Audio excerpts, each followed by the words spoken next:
Hello, Carol Taylor Carney here at Powell Arts. I'm with Leah Macdonald, the very talented Leah Macdonald, and some of her analog work. And Leah's going to tell us about it. All right, thanks. I'm so excited to be included in this paper show. I've really enjoyed all my experiences here at the gallery, and I'm so happy to have these works from my Lost Light Luv collection included in the show. So these images are analog silver prints that were taken with film cameras, and I think actually all three of these were also taken with the View camera, which is a 4x5 View camera, and I always really enjoyed that camera because there was lots of possibilities with tilting and shifting the lenses and just interesting focal points and things being out of focus. And the thing I love, there's so many things that I love about this work, but I started in October of last year really just focusing on my legacy project, which is all of the silver prints that I have in my house, in my studio, in boxes that I'm trying to archive, catalog, and show. Give them a voice and let them be seen, because I started photography very young and I dedicated a lot of my time and energy to making this analog work and loving being in the darkroom and printing on silver paper with the chemicals and the light and all the accidents, the beautiful sort of just ephemeral beauty of working with the paper. And people should know that working this way with chemicals can be dangerous. So it's kind of an interesting mix, that you're making these beautiful images and yet there's danger at every corner. It's like working magic. I've always said photography is magic. Yeah. Especially the 4x5 and taking one picture at a time and then developing it. There's so many steps that it could live or not. It could make it. It's like, is it gonna happen or not? And too, the paper is so sensitive. I always really like to sort of, be risky with it and let it kind of be overdeveloped or underdeveloped, or let the chemicals move in their own way. So I really like to sort of evoke that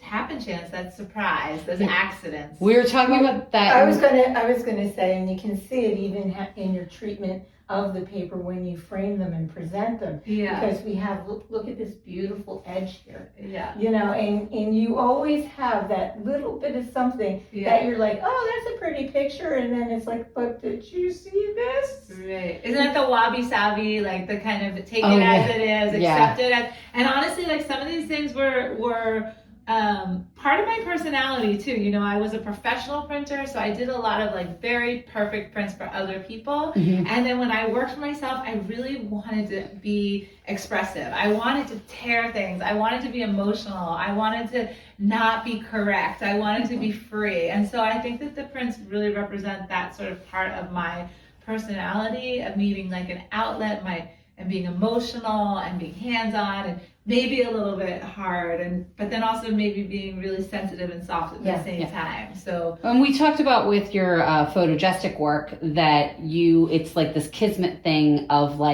skill meeting the right moment and the miracle of something coming together and reflecting exactly what you were looking for in that moment. I think that's what art is for me. It's that sort of spark and impact of that moment, that all of these things, and especially with photography, because there's so many stages to it. It's you go to a location, you go to a beautiful mansion in Lancaster, you bring a model, you bring these clothes, and you have these ideas, but then you find a wall like this, and you're just, and then there's so many factors that go into it. It's exposure value, and you really want to meet the work, kind of how I am with the wax. You want to meet the work halfway, let it come to you, or where does it come to you, and then where do you control it, where do you let go, sort of that ebb and flow of and of course, as a viewer, I stand there and I look at these, and let's face it, we all dabble in photography because we have our phones and we're that's pretty, let me take a picture. And to get it to these precise grays and darks and lights, and that it feels I look at this one and I feel air, and yet then it all becomes just this world that she's in that's very contained. And I Right. look at this one and the mystery of the darks. Yeah. And you go down here and it reminds me of Roman Holiday. Oh. And because, not only because of there's something about the architecture, but when Audrey Hepburn went to put her hand in and her reaction was like, ah! And so we have this woman in this gown that almost looks like, Greek or Roman fashion, and then this hole that could be a mouth, and then it's like, is there danger that there's beauty? Wow. That's beautiful, but that There's danger is a big word for you today. that's what my work at Vogue. I'm like, okay, it's okay. I Everybody's It's so pretty because you go up to it and people say the work is really so much. haunting. I mean, Yes. I'm always really, But I think spirituality. Yeah. Ghosts. I love it, and I feel like photography is about that. It is about memory. It's people used to say like, oh, you were capturing somebody's soul. Yeah. There's a lot of that kind of like dark side too, especially analog black and Well, white work. you're Well, also you're working with residue, which is Yeah, and in the dark room with the red light, and shaking the trees, Yeah. And and it's please turn out, and a lot of like pleading, and and it's also such so photography is capturing gradients of light, and light is ephemeral. And so we always use the word haunting, like haunting is something scary. But the thing is that haunting is just something that remains and stays with you. Yeah. And so I actually think when you describe something as hauntingly beautiful, it's one of the best descriptors you can, I find that aesthetic very beautiful. But there's something so beautifully feminine and spiritual about your pieces that I think touches something in the viewer that they might not even be able to define in words. Right. Yeah. But they, like, I can feel the, Mom, point to that piece. Yes. In this piece, you can feel like like Carol said, the light coming into the room and the freeness of the woman who is closest. And then again, your eye goes down almost like in a hallway to focus on the woman who's centered. And I just think that it's a really beautiful juxtaposition of a lot of beautiful elements. Yeah. And the narrative, pictures tell stories. And so what I really always wanted in the work was to, inspire imagination too. Yeah. Like, what are these women thinking, and what are they going through, and what are they feeling, all those feeling words. And that's beautiful what you said about, maybe not even having the words to describe, exactly what it is. But that's what's art, because if you could come up with the precise narrative or the precise, what's in this picture, then it's not art because it doesn't open your Well, it mind. ends the conversation. Yeah, I was going to say You wanna conversation inspire too. the conversation. You want the conversation. Right. And I think these pieces really bring a conversation into it. Yeah, and I'd like you to repeat the name of the body of work, and I'm going to ask you one more question with that. What is the point of this project? Okay, so Light Luv is the name, and for me, I actually feel like in my career, like, photography saved my life. I started photography as a teenager who was struggling through a lot of personal issues, and I, picked up a camera. I wanted to tell people stories. That was my original intention. And I was looking at homeless people in particular at that time as a teenager. So I wanted to use my camera to meet people. So the camera became like I sometimes say it's like my best friend. Like, it gave me a reason and a purpose to sort of push through some of those hard times. And it just became my thing. Like, it was like my connection to the world, the way that I felt like I belonged and I could do something meaningful and engaged. Your best wingman. And it has. I've done all kinds of photography. I've taught photography. I've photographed commercially. Even weddings. Like, everything I do, basically revolves around my camera. So my commitment and my love for the camera is deep. And then the analog photography was my first passion and love, and being in the darkroom, and I made a career totally around it. Everything I did was around it, and then it died in 2006. Really, I lost my college professor position, teaching in the darkroom, because they got rid of the darkroom. Yeah. All my jobs switched to digital. And so I think I was really grieving for a long time. Yeah. So I kind of put all the photos and all the work and all the nags kind of away, and I just had to get busy, surviving as an artist and doing other things and really trying to learn this new thing, digital, and be good at it.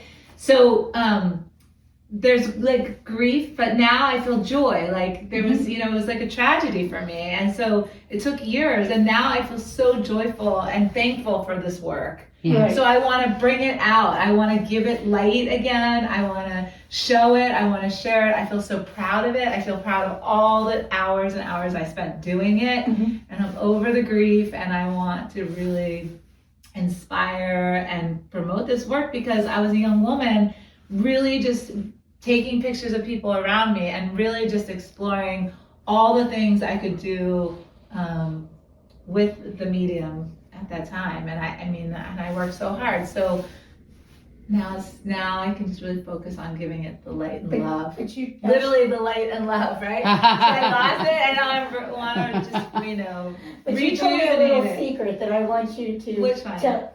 Which secret? Oh yeah. So the Lost Light Love was a website. So basically what I do is I go through my prints, I pick my favorite 40 to 50, I photograph them, scan them, size them, put them in pretty boxes, right? So really now they're like not spread out all over, but they're going in, by the month that correlates with the website. And then in a year, in October, I'll pick the best ones for a book.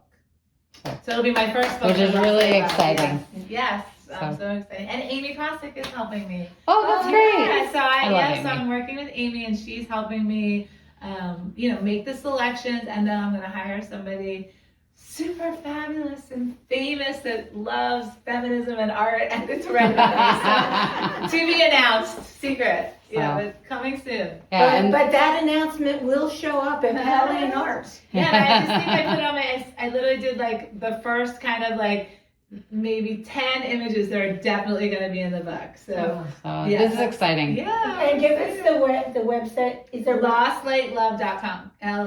Lost and LUV light. And so that title just represents sort of like a lot of meaning for me, and the whole story is, it was like losing a loved one, switching from analog to digital. It was such a huge, it was like losing part of myself. It was like a death. Yeah. And so I had to grieve and just kind of be not near the work. Yeah. And then you had to wait till you had space to cope and go through the process. Well, right, and to figure out what I wanted to do, see clearly, like I see the vision of what the work really needed to do. And it really needs to be taken care of. And every print, is one of a kind. They're all so special and unique. So just really paying attention to each one individually and carving out the time in my work life. I spend, 40, 50 hours a month just on this work. Yeah. Looking at it, photographing it, measuring it, and then putting it on the website. Yeah. And we'll link to the website in the description of this video. Yeah, and the prints are for sale. They're all scanned, so I can make the book and sell the prints. And they're all one of a kind. Which is wonderful. Yeah. And I want people to notice that you can have a singular one and it'll be fabulous. And you can group them and it'll be even more fabulous. So I agree. I think that they're really lovely together. Yeah. And they cover such a long period of time. That's the thing, is that they're not just like 1 year's worth of work. We're talking about 30 years of photography. Yeah. And it's really, I don't know how to say it, but like so reassuring that all my work flows, that it's truly who I am and what I want to say. Well, it follows you through your career, and it grows with you, and each one has its own personality and story. Have you found that in going through all this work, you kind of relive who you are and you've learned to reveal yourself in looking at your own work? Oh, absolutely. And the work, changed. It was always the same, always about women, but, all these different experiences that you had. There's a lot of work around the time I was having my children that's different from work that I did before I had my children, and there's work that's, in the early days, it was even darker. I was looking at really heavy issues like, homelessness and drug addiction and, sexual identity and really serious Yeah. things when I was younger. And then, my life changed, right? But my view and I feel like my style is ironically consistent. Like, maybe that's a good I thing. would but say exactly consistent, because you already started out with something that was very complete, and with each and every one, there's like a new sensitivity that you're examining. Yeah, And so a lot of times as I go from one piece of your work to another, I'm always like floored by the technical proficiency, but then you're looking at it and your imagination gets hold of it and your heart gets a hold of it, and you're like, wait, this is a new sensitivity that I didn't know I had. Oh, Yeah, and all of it gets incorporated into the larger narrative of like the story that you're telling, I think. Yeah. So it's you. And I used to say the work was autobiographical, but I really think that I've managed to really, everybody that ever modeled for me played a piece. And I love that connectedness between what I was going through and another woman was going through. Yeah. So that's also really So there's nice. like another meta conversation within the conversation. So yeah. So well. So thank you so much for including me. Oh, I love this space and I love these conversations with you ladies. And with the world, because and with the world. So please. Stay tuned. Absolutely, and we're looking for that book. Might be a year or so, but yay! Yeah. So come to Powell Arts to see this now. It'll be from June 2nd to August 7th.